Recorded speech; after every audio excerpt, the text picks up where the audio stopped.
आपको भी भूख लग रही क्या भैया?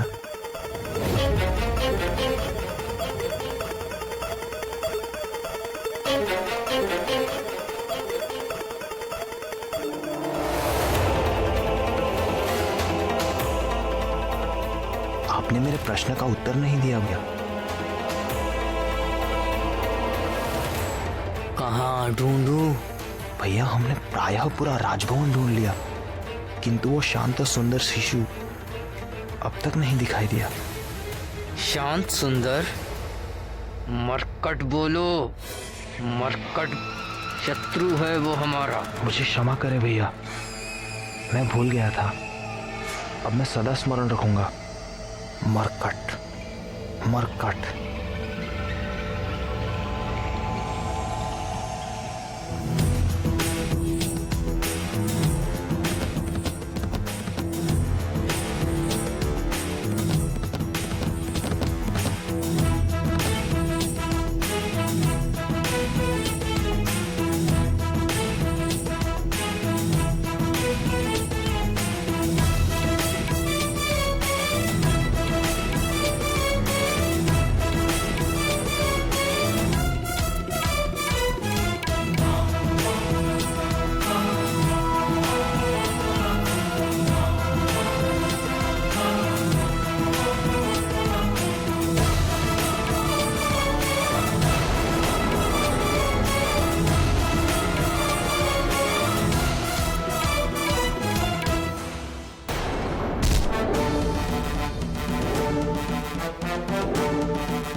प्रणाम वानरराज। आइए अमात्य, कल युवराज के षष्ठी संस्करण की सारी व्यवस्था हो गई? जी वानरराज, आपसे कुछ परामर्श करना था। किस विषय में? 10वें दिन के नामकरण और संस्कार के लिए अतिथि की सूची के विषय में। सर्वप्रथम युवराज के नाना वानरराज कुंजर। वानरराज, मैंने तो उनका नाम सर्वप्रथम लिख लिया था। अयोध्या नरेश महाराज दशरथ से आरंभ करके अंग, उत्कल, कंबोज, कैकई, काशी, मिथिला, सोबीर, चैदियर,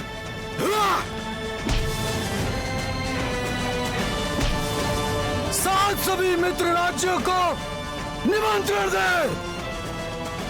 मलय, माल्यवान, मैनक और मध्यांचल के भी शासकों को निमंत्रण भेजिए।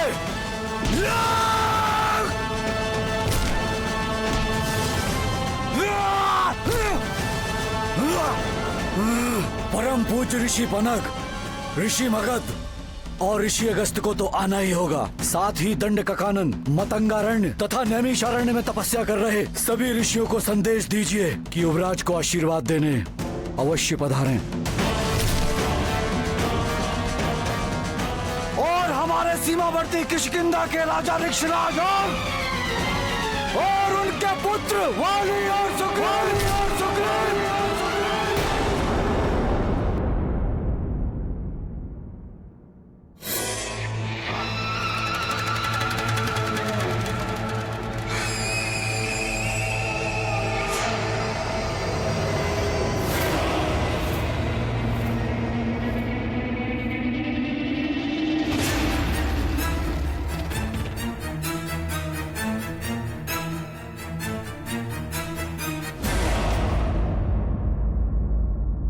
नामकरण के साथ कल के षष्ठी संस्कार में भी उन दोनों को आमंत्रित कीजिए। प्रणाम महाराज। महाराज, ऋषि शवानी के शिष्य आपसे मिलने की अनुमति चाहते हैं। आने दो। जी महाराज।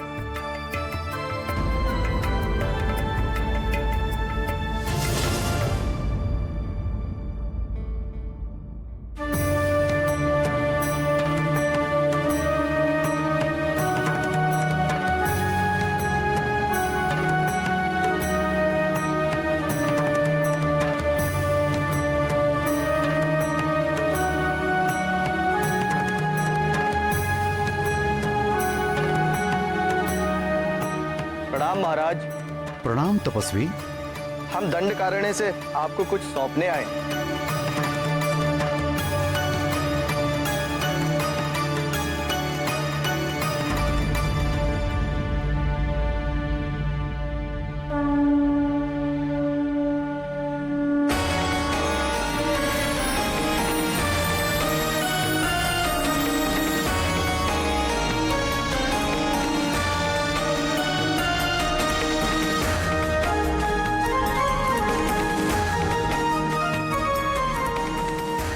यह अष्ट धातु से निर्मित एक सिद्ध गदा है महाराज। हमारे गुरु के गुरु ने यह गदा तपस्या करके स्वयं दिव्य शक्तियों से प्राप्त की थी महाराज। किस प्रयोजन से? और एक तपस्वी का गदा से क्या कार्य? राक्षसों से संघर्ष करने के लिए हमारे गुरु के गुरु ने क्षत्रिय कुल में जन्म लिया था महाराज, किंतु कालांतर में उन्होंने हिंसा का त्याग करके अहिंसा का व्रत धारण किया था महाराज। उनके देहावसान के पश्चात यह गदा हमारे गुरु ऋषि सावर्णी की सुरक्षा में थी। सुरक्षा में? जी, वे अपने गुरु की आज्ञा अनुसार इस गदा के अधिकारी के जन्म लेने की प्रतीक्षा कर रहे थे, किंतु 2 सप्ताह पूर्व उन्होंने भी देह त्याग दी। अपने देहांत के पूर्व उन्होंने कहा था कि यदि यह गदा आश्रम में रही तो किसी राक्षसी शक्ति में पड़ जाने का संकट हो सकता है। अतः उनके आदेश पर ही हम यह सिद्ध गदा आपको सौंपने आए हैं। किंतु मुझे ही क्यों? उन्होंने कहा था कि शम्भ साधन नामक राक्षस के वध के पश्चात आप ही इस गदा के योग्य अधिकारी हैं। अच्छा, जो इसके वास्तविक अधिकारी हैं वो कौन है? मैंने भी उनसे यही प्रश्न पूछा था। तो उन्होंने क्या उत्तर दिया? समय आने पर इस गदा का वास्तविक अधिकारी स्वयं आपसे यह गदा मांग लेगा महाराज, और आप ये गदा उसे सहर्ष दे भी देंगे। ऋषियों की बातें सदा समझ में नहीं आती, किंतु समय बीतने पर हर रहस्य खुल ही जाता है।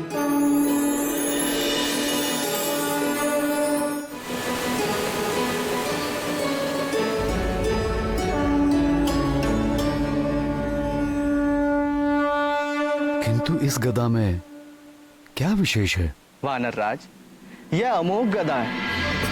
अपने लक्ष्य पर चोट करने के पश्चात वापस अपने स्वामी के हाथों में लौट आते हैं। और दूसरी विशेषता इसकी यह है महाराज कि इससे टकराने वाला चाहे वो कठोर से कठोर तत्व से ही क्यों ना बना हो, इससे टकराकर खंड खंड हो जाता है।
अज्ञानी।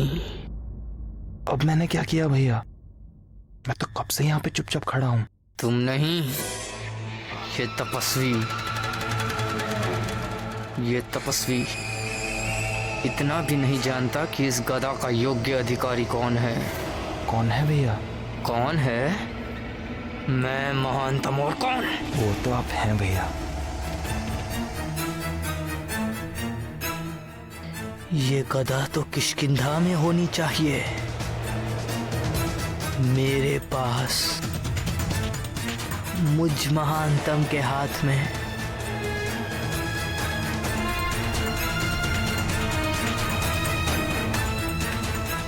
ये तो बहुत ही अद्भुत गदा है। आपके गुरु के गुरु अवश्य ही कुशल योद्धा रहे होंगे।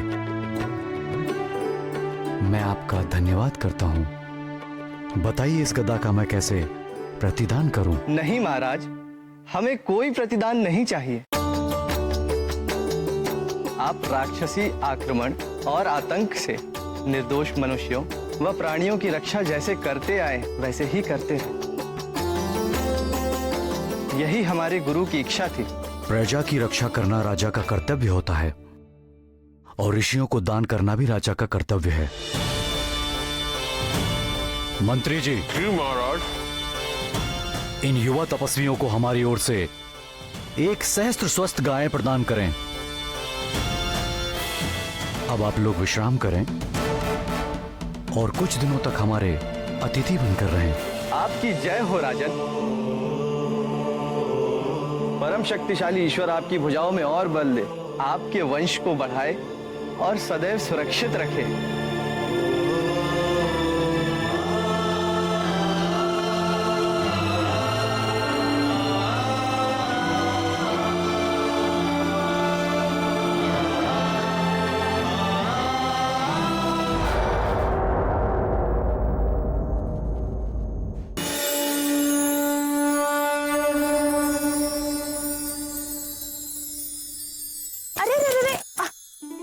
अभी नहीं बेटा, अन्नप्राशन के पश्चात। आ जाओ।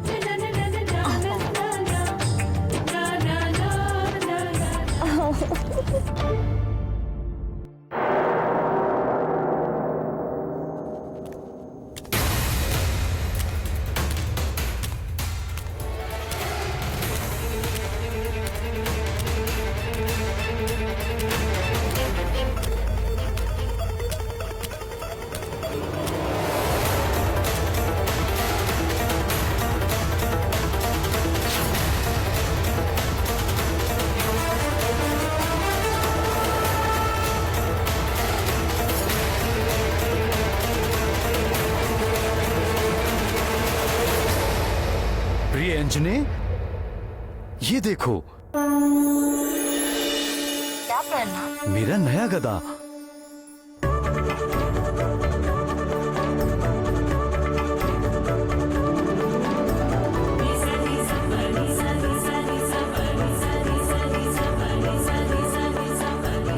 जानती हो इसकी विशेषता क्या है? क्या आर्यपुत्र? ये अमोघ गदा लक्ष्य पर चोट मारकर स्वामी के हाथों में स्वयं वापस आ जाता है। और उससे भी अधिक विशेषता है, ये कठोर से कठोर शस्त्र को एक ही टक्कर में खंड खंड कर देता है।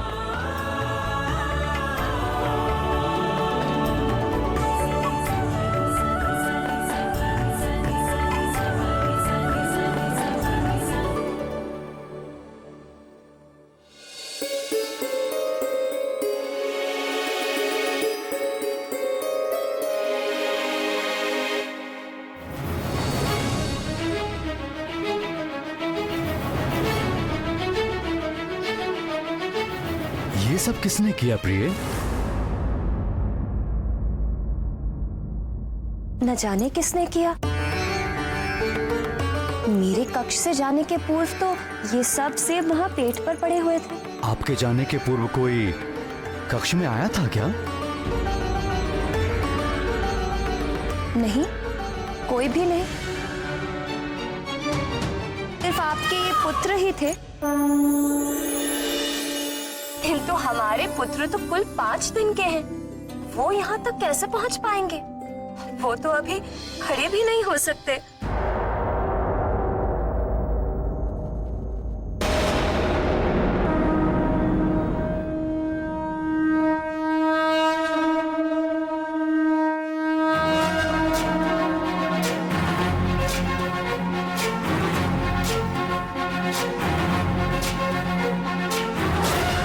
ज्ञान गुण सागर जय कपी सती गुलोक उजागर जय हनुमान। भान ज्ञान गुण सागर जय कपीस तिहु लोक उजागर रामदूत अतुलित बल धामा अंजनी पुत्र पवन सुत नामा महावीर विक्रम बजरंगी कुमति निवार सुमति के संगी जय हनुमान ज्ञान गुण सागर जय कपीस तिहु लोक उजागर जय हनुमान ज्ञान गुण सागर जय कपीस तिहु नाथ, उजागर कंचन वरण विराज सुबेसा ये देखिए। कुंचित केसा हाथ वज्र और ध्वजा विराजय कांधे मूंज जनेऊ साजय जय हनुमान ज्ञान गुण सागर जय कपीस तिहु लोक उजागर जय हनुमान ज्ञान गुण सागर जय कपीस तिहु लोक उजागर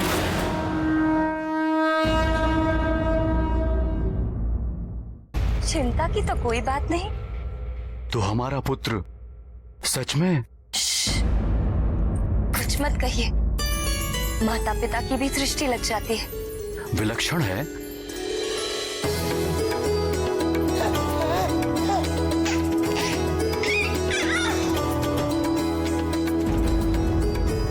क्यों ना हो विकास ऐसा? पुत्र किसका है?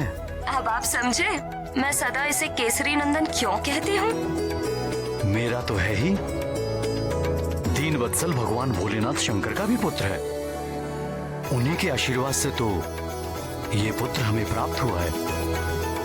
हे भोले बाबा, अपने पुत्र पर अपनी कृपा सदा बनाए रखना।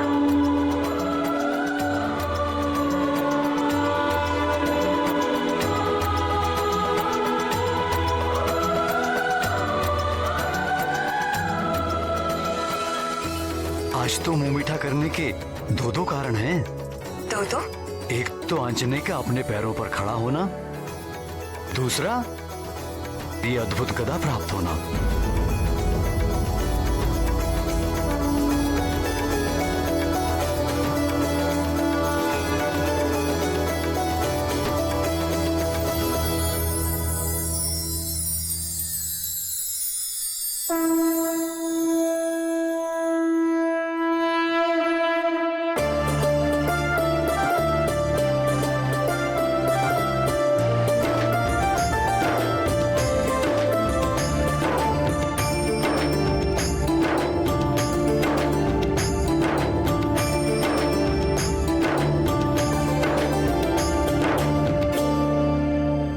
मैंने सुना था कि पुरुष कभी बड़े नहीं होते, सदा बालक बने रहते।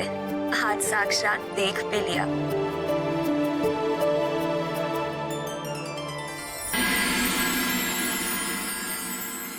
इस मरकट तक पहुंचने का यही एक सुरक्षित मार्ग है।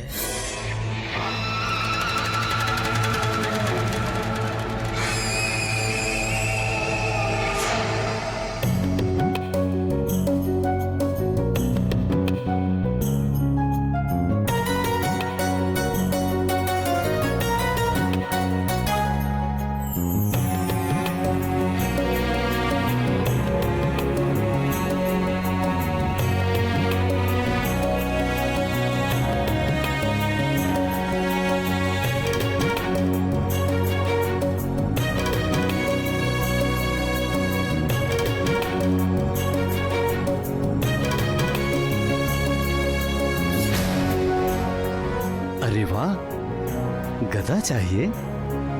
पक्के योद्धा के लक्षण हैं। किंतु अभी आप छोटे हो युवराज, थोड़े बड़े हो जाओ, फिर जितने कहोगे उतने गदा ला देंगे। अच्छा, ये गदा? आप कहोगे तो ये गदा भी आपको दे देंगे, किंतु उससे पहले आपको हमारी तरह बलशाली होना होगा। व्यायाम करके, खा पी के। खाने से याद आया, हमें बड़ी प्रबल भूख लगी है। हम अभी आते हैं। हाँ?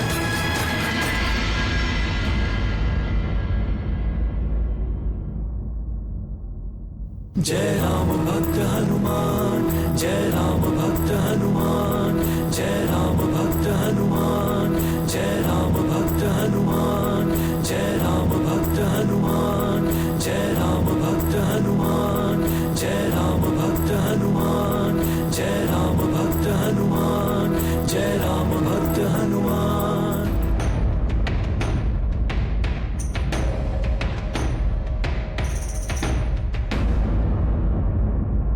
जय राम भक्त हनुमान, जय राम भक्त हनुमान, जय राम भक्त हनुमान, जय राम भक्त हनुमान, जय राम भक्त हनुमान, जय राम भक्त हनुमान, जय राम भक्त हनुमान। निश्चल प्रेम की वो मुस्कान दिए सुग्रीव को बाल हनुमान, भगत भगत को गया जान, बैर भाव भया अंतर्धान। बाल रूप के हनुमत देवा फिर सचिव रूप में करेंगे सेवा, मुक्ति दिलाए जन्म मरण से, सुग्रीव मिलाए श्री राम चरण से। हनुमान और सुग्रीव की ये प्रथम भेंट बड़ी ही विचित्र रही। वाली लाया तो था उन्हें हनुमान लला को मारने के लिए, किंतु हनुमान के दिव्य आकर्षण से ऐसा प्रभाव पड़ा कि कुछ क्षण के लिए वाली द्वारा भरे हुए सारे द्वेषों से सुग्रीव मुक्त हो गए। जय राम भक्त हनुमान, जय राम भक्त हनुमान, जय राम भक्त हनुमान। सुग्रीव को अपने षड्यंत्र में मिलाने के लिए वाली को कितना कपट और धूर्तता करनी पड़ी, और हनुमान लला ने उसी सुग्रीव को एक मोहिनी मुस्कान से ही अपने निर्मल प्रेम के वश में कर लिया।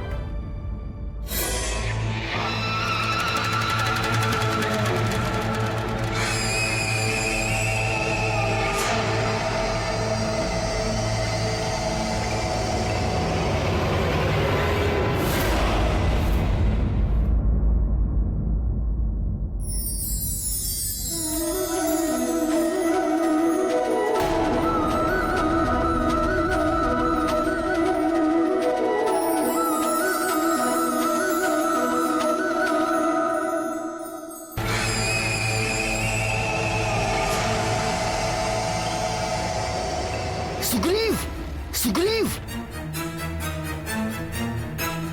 सुग्रीव।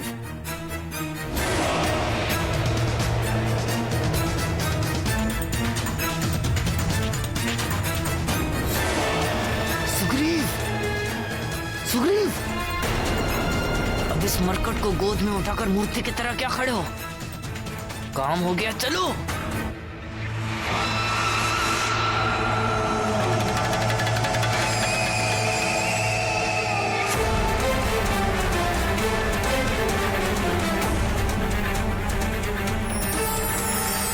यह अमोघ गदा है कि इससे टकराने वाला चाहे वो कठोर से कठोर तत्व से ही क्यों ना बना हो, इससे टकराकर खंड खंड हो जाता है।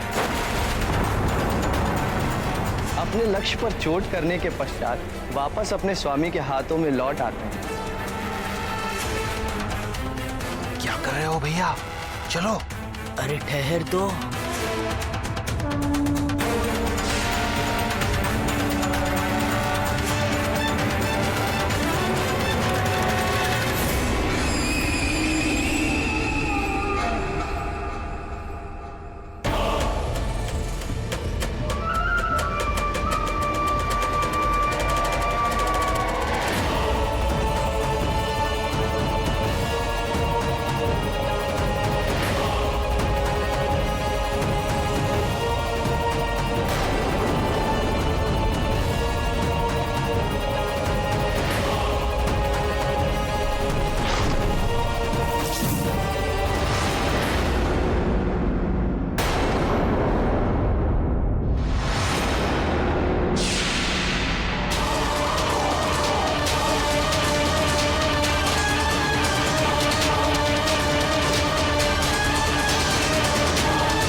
अन्नपूर्णे सदा पूर्णे शंकर प्राण वल्लभे ज्ञानम वैराग्यम सिद्धार्थम भिक्षाम देहि च पार्वते।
देखिए भगवान कैसे हंस हंस कर पागल हो रही है। अरे वानर तो वानर होते हैं, उनका स्वभाव ही वानर का होता है।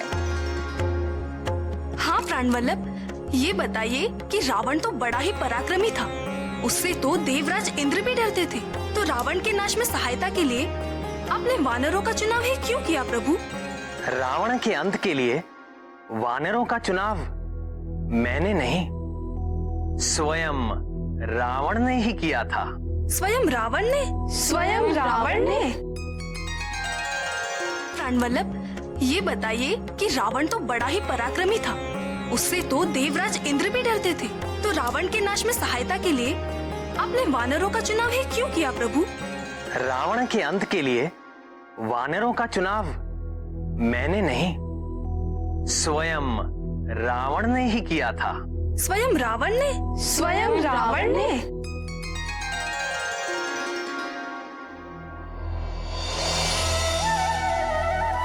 सृष्टिकर्ता ब्रह्मा जी से वरदान मिल जाने के पश्चात दुर्बुद्धि रावण स्वयं को अजय समझने लगा और राक्षस राज की स्थापना के लिए सर्वप्रथम उसने राजधानी के रूप में लंका नगरी का चुनाव किया, जो रावण के सौतेले भाई कुबेर के अधिकार में थी। उसे निकाल करके दशानन ने स्वर्ण नगरी लंका पर अपना वर्चस्व स्थापित कर लिया।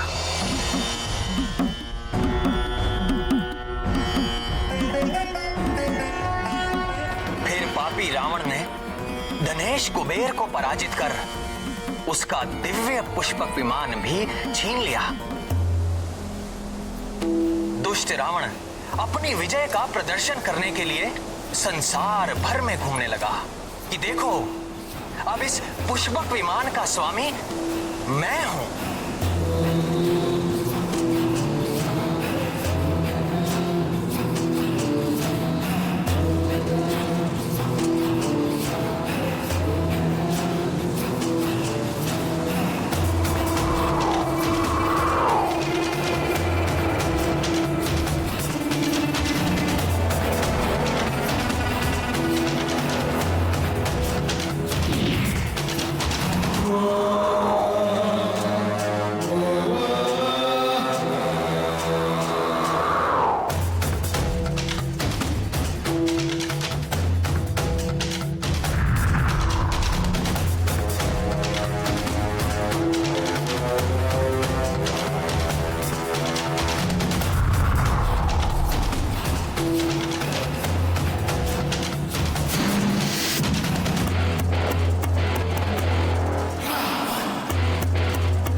सूर्यदेव, देखिए मेरी शक्ति।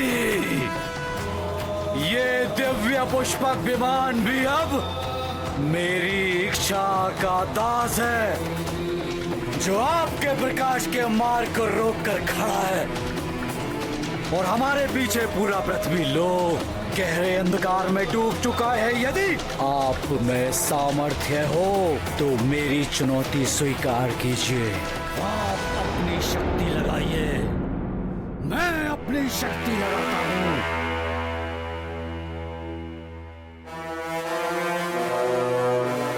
इस उद्दंड अहंकारी से क्या उलझना अरुण?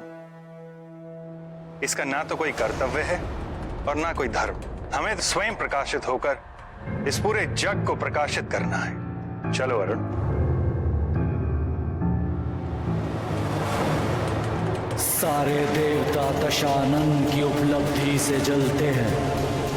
एक दिन इन सबको मेरी शक्ति को मानना पड़ेगा।